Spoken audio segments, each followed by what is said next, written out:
যে আমাদেরকে মানুষ ভালো খেয়ে ডি বাপিকে কখন ব্র্যান্ডে তৈরি করেছে আমরা নিজেরাও বুঝতে পারি না। আমাকে অনেকেই বলে তুই জানিস এখন একটা ব্র্যান্ড ডি বাপি যেখানে সেখানে দাঁড়িয়ে চাকাচ্ছিস। আপনি ফিল করতে পারেন এটা? আপনার কি মনে হয় যে সাকসেস এলে জীবনে কি কি পরিবর্তন হয়? আরে বাবা, আমি স্কুটি নিয়ে লুঙ্গি পরে চলে আসি দোকানে। সত্যি কথা বলছি। আচ্ছা, কোথায় পার্থক্যগুলো হয়েছে? আগে শিলে পিসতাম, এখন মিক্সিতে আমার স্টাফ পেশে।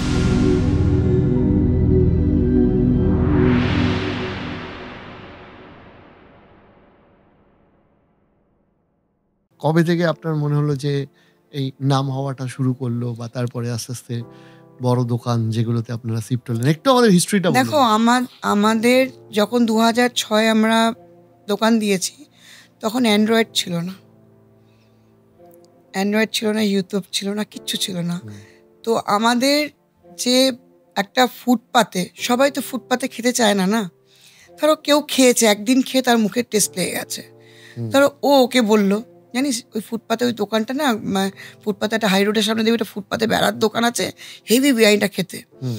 এই মুখে মুখে আমাদের দোকানটা মুখে মুখে কাস্টমারদের মুখে মুখে প্রচার হয়েছে।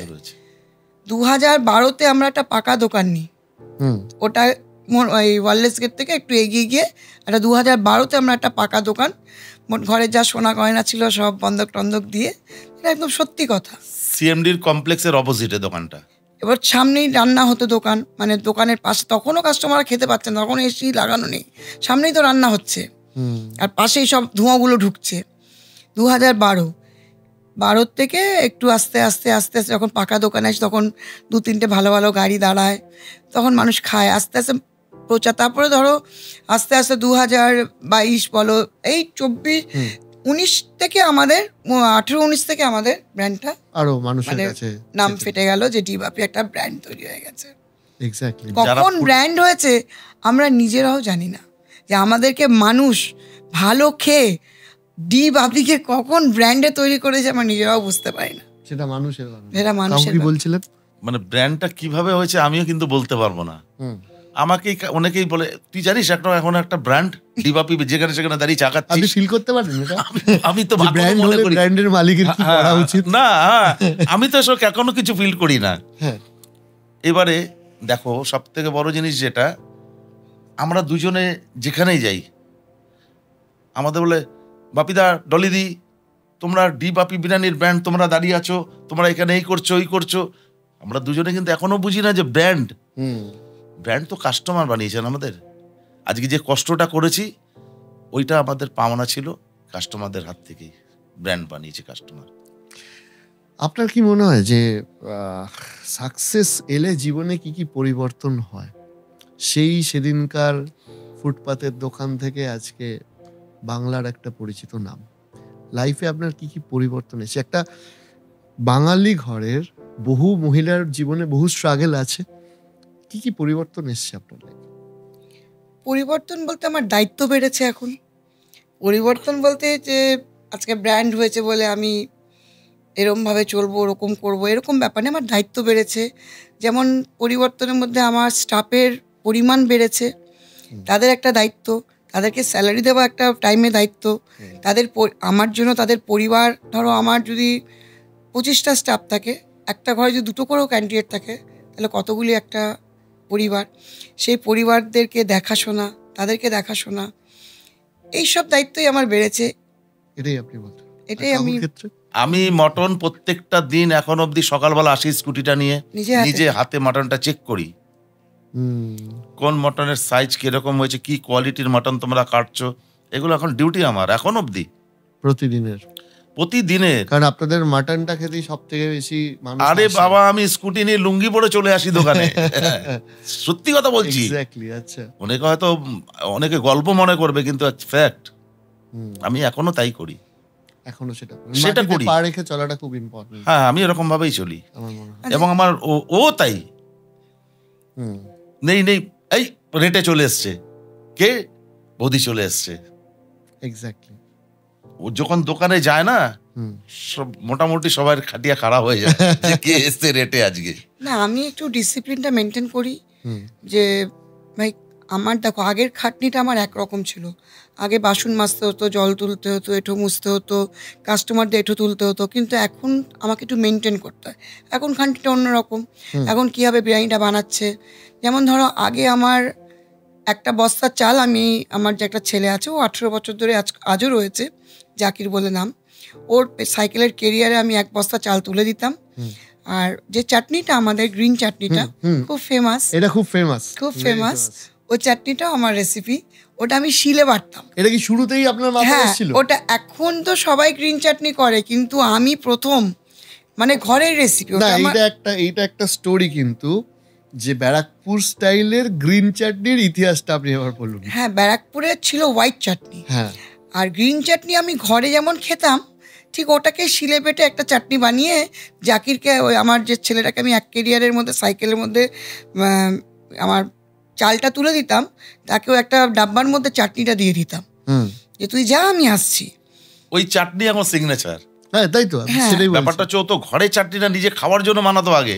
সেই চাটনিটা বললে এটা বিরিয়ানিতে দিলাম, বিরিয়ানি কিনে নিয়ে আসলেও ওই চাটনিটা বানিয়ে খেত। সবুজ সবুজ, আচ্ছা, অন্য কোথাও থেকে বিরিয়ানি আনলো ওই চাটনিটা খেত আগে, সেই চাটনিটা ও নিজে শুরু করলো। ব্যারাকপুরে সাদা চাটনি ছিল, গ্রিন চাটনি আমি জিবাপি সোস্টার কাছে আমরা বসে আছি, আর ওই চাটনিটা আমি শিলে পিসতাম প্রথমে। আচ্ছা, কোথায় পার্থক্যগুলো হয়েছে, আগে শিলে পিসতাম, এখন মিক্সিতে আমার স্টাফ পেশে, এগুলো পার্থক্য। আগে চাল আমি তুলে দিতাম কেরিয়ারে, এখন আর চাল গোডাউনে থাকে, আমার ম্যানেজাররা বার করে দেয়, স্টাফরা বার করে দেয়, যে ম্যানেজমেন্ট আছে, তা এগুলো হচ্ছে পার্থক্য আমার। তো চাটনিটা যে আমি পিসতাম শিলে নিয়ে যেত, ওই চাটনিটা আস্তে আস্তে মানুষের, মানে ঘরের মা বেটে দিলে যেমন টেস্ট হয়, ওই আস্তে আস্তে টেস্ট করতে করতে গ্রিন চাটনি ফেমাস হয়ে গেল। চাটনিটা খুব, জানিস, ওই ফুটপাতে যে বিরিয়ানিটা বিক্রি হয়, চাটনিটা দুর্দান্ত, আর মটনের সাইজটাও ভালো। এমনি করতে করতে কাস্টমাররা বলতে বলতে কখন যে জিবাপি এই জায়গায় চলে আসলো।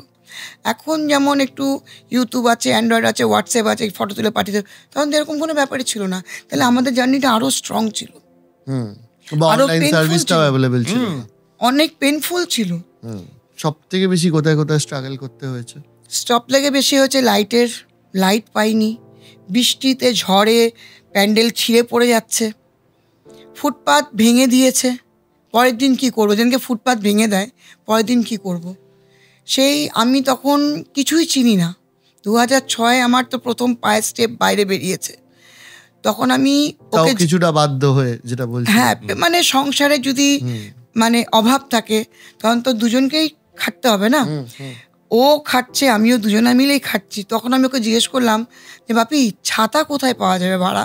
তখন ও বললো টিটাগড়ে বলে এক জায়গা আছে ছাতা। আমি তখন টিটাগড়ও চিনতাম না। আমার গলায় একটা সোনার চেন ছিল, ওটাকে আমি বিক্রি করে একটা লাল, ওই যে টেবিল চেয়ার হয়, ওই লাল কালার একটা টেবিল চেয়ার কিনে নিয়ে আসলাম। মানে একটু একটু করে ডেভেলপ হয়ে যাচ্ছি। মানে আমার খুব জীবনের শখ ছিল যে একটা প্রিমিয়াম দোকান বানাবো, টেবিল চেয়ার, কিন্তু সেটা ভাবতাম স্বপ্ন যে এভাবে সফল হবে, জীবনে বিশ্বাস করে ভাবতে পারিনি যে স্বপ্ন এইভাবে সফল হতে পারে।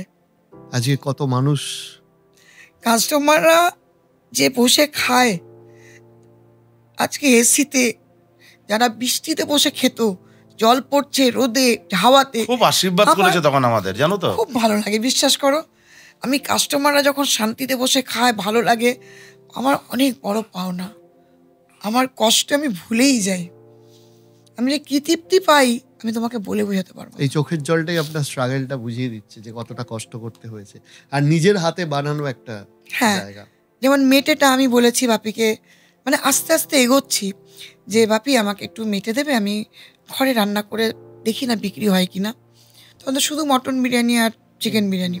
তখন ওই কী করলাম, ওই মেটেটা শিলের মধ্যে, তখন তো শিলে কাঁচা লঙ্কাটা বাটলাম, কাঁচা লঙ্কা ফেড়ে, যেমনি নর্মাল রান্না করে ঘরের মারা আমরা রান্না করে, ওকে একটা ছোট্ট গামলার মধ্যে দিলাম। একজন ওদিনকে মানে 2 প্লেট বিক্রি হয়েছিল 1 কেজির মধ্যে। তারপর দিন হয়তো 3 প্লেট 4 প্লেট, মানে মানুষের মুখে আমি তো ভালোবেসে মায়ের মতন কথা পুরো ঘরোয়া রান্না করে বানাচ্ছি, পাওয়া যায় কিনা। হ্যাঁ, ওই মেয়েটা এই করতে করতে করতে আমি জানি আজকে আমার, এটা কি শুরুর সময়ের রেসিপি? শুরুর রেসিপি ওটা তো আমার 1 কেজি আমি বানিয়েছি ঘরে, দেখি বিক্রি হয় কিনা।